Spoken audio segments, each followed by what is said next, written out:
În drumul meu mă tot gândeam la tine și la bani. La tine și la bani, bani, bani, bani. Gândeam la tine și la bani. Ați auzit, pe băiat, ce voce are? Sunt de pe lângă București. Mă rog, am crescut la Cluj și am și un văr aici, la Căstinești. Păstrează detaliile pentru pagina ta de pe Wikipedia. Viața e un joc. Lumea crede că noi ăștia care ne-am născut la mare suntem norocoși. Avem distracție acasă, nu trebuie să călătorim sute de kilometri. Ei vin, consumă și pleacă. Eu sunt vedetă, mă.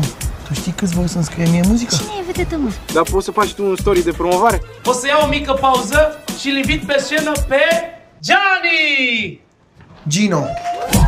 Gino, Gino, Gino, Gino, Gino. Vinde tot pe genul lui De Niro. Gino, Gino, Gino, Gino, Gino. Vino să te pupă Botregino. Să vină Dana! Are treabă. Să vină Dana! Are treabă. Să vină Dana! Are treabă.